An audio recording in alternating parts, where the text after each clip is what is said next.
ನೀವೇನಾದರೂ ಹೃದಯ ಸಂಬಂಧಿತ ಸಮಸ್ಯೆಗಳಿಂದ ಬಳಲ್ತಾ ಇದ್ದರೆ ಅಥವಾ ಈ ನರ ದೌರ್ಬಲ್ಯದ ಸಮಸ್ಯೆಯಿಂದ ಬಳಲ್ತಾ ಇದ್ದರೆ ಒಂದು ತುಂಬ ಸಿಂಪಲ್ ಮತ್ತು ಈಸಿ ಆಗಿರುವಂತಹ ಮನೆಮದ್ದನ್ನು ಹೇಳಿದ್ದೇನೆ.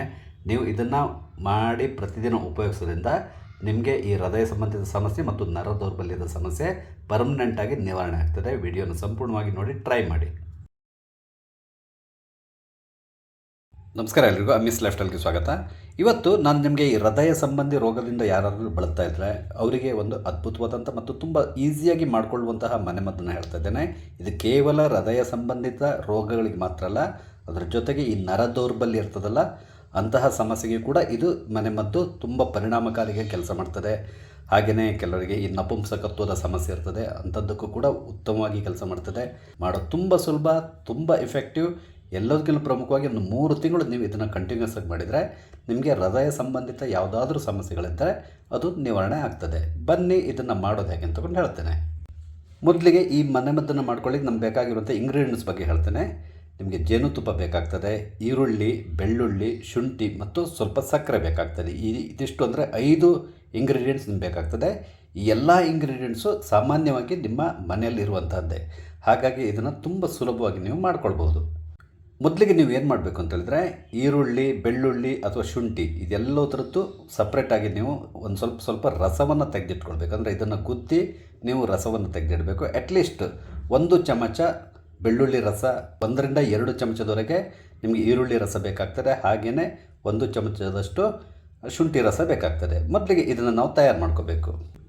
ನೋಡಿ, ನಾನು ಬೆಳ್ಳುಳ್ಳಿ ರಸ, ಹಾಗೆಯೇ ಈರುಳ್ಳಿ ರಸ ಮತ್ತು ಶುಂಠಿ ರಸ ಈ 3 ತೆಗೆದಿಟ್ಕೊಂಡಿದ್ದೇನೆ, ರೆಡಿ ಮಾಡಿ ಇಟ್ಕೊಂಡಿದ್ದೇನೆ. ಅಂದರೆ ಸ್ವಲ್ಪ ಗುದ್ದಿ ಅದನ್ನು ಹಿಂಡಿ ಅದರ ರಸವನ್ನು ತಗೊಳ್ಬೇಕು.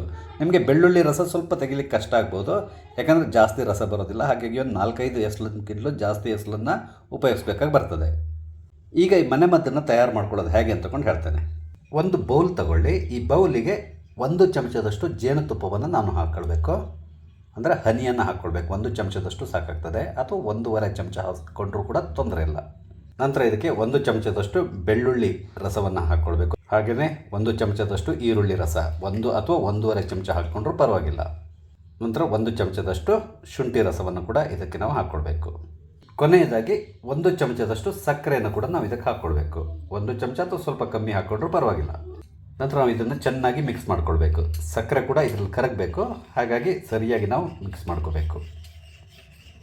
ಅಟ್ಲೀಸ್ಟ್ ಒಂದು 2-3 ನಿಮಿಷ ನೀವು ಈ ರೀತಿಯಾಗಿ ಮಿಕ್ಸ್ ಮಾಡಿಕೊಂಡ್ರೆ ಸಕ್ಕರೆ ಕೂಡ ಕರಗ್ತದೆ ಇದರಲ್ಲಿ.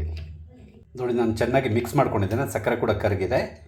ಇದನ್ನು ನೀವು ಏನು ಮಾಡಬೇಕು ಅಂತ ಹೇಳಿದ್ರೆ, ಪ್ರತಿದಿನ ಬೆಳಿಗ್ಗೆ ಈ ರೀತಿ ಮಾಡ್ಕೊಂಡು ಕುಡಿತಾ ಬರಬೇಕು. ಕಂಟಿನ್ಯೂಸ್ ಆಗಿ ನೀವು ಒಂದು 3 ತಿಂಗಳವರೆಗೆ ಈ ರೀತಿ ಮಾಡ್ತಾ ಬಂದಿರಿದೆಯಲ್ಲ, ನಿಮಗೆ ಹೃದಯ ಸಂಬಂಧಿ ಯಾವುದಾದ್ರು ಸಮಸ್ಯೆಗಳಿದ್ದರೆ ಅದು ನಿವಾರಣೆ ಆಗ್ತದೆ. ನಾನು ಹೇಳ್ತಾ ಇರೋದು ಈ ಸರ್ಜರಿ ಆಗಿ ಬೇರೆ ಬೇರೆ ರೀತಿಯಾದ ಸ್ಟಂಟ್ಸ್ ಎಲ್ಲ ಹಾಕ್ಕೊಂಡಿರ್ತಾರಲ್ಲ ಅಂಥವರಿಗೆಲ್ಲ. ನಿಮ್ಮ ಹೃದಯವನ್ನು ಚೆನ್ನಾಗಿ ನೋಡ್ಕೋಬೇಕು ಅಂತ ಹೇಳಿದ್ರೆ ಅಂಥವ್ರು ಇದನ್ನು ಉಪಯೋಗಿಸ್ಬೋದು. ಯಾವುದೇ ರೀತಿಯಾದಂಥ ಅಡ್ಡ ಪರಿಣಾಮ ಇಲ್ಲ. ನಂತರ ಈ ಕೆಲವರು ಬ್ಲಾಕೇಜ್ ಇಂಥದ್ದೆಲ್ಲ ಇರ್ತದಲ್ಲ, ಅದೆಲ್ಲದು ಕ್ಲಿಯರ್ ಆಗ್ತದೆ ಇದರಲ್ಲಿ.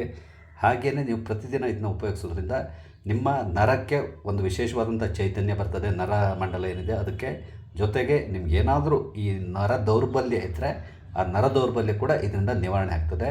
ಹಾಗೆಯೇ ನಿಮ್ಮ ಹೃದಯ ಸಂಬಂಧಿತ ಯಾವುದೇ ಸಮಸ್ಯೆಗಳಿದ್ದರೆ ಅದು ಕೂಡ ಇದರಿಂದ ನಿವಾರಣೆ ಆಗ್ತದೆ. ನೀವು ಇದನ್ನು ಒಂದು 3 ತಿಂಗಳವರೆಗೆ ಡೈಲಿ ಮಾಡ್ತಾ ಬನ್ನಿ ಸಾಕು. ಅದಾದಮೇಲೆ ಬೇಕಾದ್ರೆ ನೀವು ನಿಲ್ಲಿಸ್ಬೋದು. ನಂತರ ಬೇಕಿದ್ದರೆ ಸ್ವಲ್ಪ ಟೈಮ್ ಬಿಟ್ಟು ಮತ್ತೆ ಪುನಃ ಇದನ್ನ ಕಂಟಿನ್ಯೂ ಮಾಡ್ಬೋದು. ಇದು ಒಂದು ಆಯುರ್ವೇದಿಕ್ ಗ್ರಂಥದಲ್ಲಿರೋದನ್ನು ನಾನು ನೋಡ್ಕೊಂಡು ನಿಮ್ಮ ಜೊತೆ ಶೇರ್ ಮಾಡ್ಕೊತಾ ಇರುವಂಥದ್ದು. ಅದ್ಭುತವಾದಂತಹ ಪರಿಣಾಮ ಇದೆ ಅಂತಕೊಂಡು ಆ ಆಯುರ್ವೇದಿಕ್ ಗ್ರಂಥದಲ್ಲಿ ಬರೆದಿದ್ದಾರೆ. ಯಾಕಂದರೆ ಅಲ್ಲಿ ಸುಮ್ಮನೆ ಬರೆಯೋದಿಲ್ಲ ಅವರು, ಸಾಮಾನ್ಯವಾಗಿ ಬೇರೆಯವ್ರ ಮೇಲೆ ಇದನ್ನು ಅಪ್ಲೈ ಮಾಡಿರ್ತಾರೆ. ರಿಸಲ್ಟ್ ಬಂದ ಮೇಲೆ ಈ ರೀತಿಯಾಗಿ ಬೇರೆಯವ್ರ ಜೊತೆಗೆ ಅವರು ಹಂಚ್ಕೊಳ್ತಾರೆ. ನೋಡಿದ್ರಲ್ಲ, ಹೃದಯ ಸಂಬಂಧಿತ ಸಮಸ್ಯೆಗಳಿಗೆ ಮತ್ತು ಈ ನರ ದೌರ್ಬಲ್ಯಕ್ಕೆ ಸಂಬಂಧಪಟ್ಟಂಥ ಯಾವುದೇ ಸಮಸ್ಯೆಯನ್ನು ನಿವಾರಣೆ ಮಾಡುವಂತಹ ತುಂಬ ಸಿಂಪಲ್ ಮತ್ತು ಸುಲಭವಾದಂತಹ ಮನೆಮದ್ದು ಮಾಡೋದು ಹೇಗೆ ಅಂತ ಹೇಳಿದ್ದೇನೆ. ನಿಮಗೆ ನನ್ನ ಈ ವಿಡಿಯೋ ಇಷ್ಟ ಆದರೆ ಲೈಕ್ ಮಾಡಿ, ಶೇರ್ ಮಾಡಿ. ಹಾಗೆ ಇಲ್ಲಿವರೆಗೆ ನೀವು ನನ್ನ ಚಾನಲ್ ಸಬ್ಸ್ಕ್ರೈಬ್ ಮಾಡಿಲ್ಲ ಅಂದರೆ ದಯವಿಟ್ಟು ಸಬ್ಸ್ಕ್ರೈಬ್ ಮಾಡಿ. ನಾನು ಹಾಕುವಂಥ ಎಲ್ಲ ವಿಡಿಯೋಗಳನ್ನು ನೋಡಿ ನನಗೆ ಸಪೋರ್ಟ್ ಮಾಡಿ. Thank you.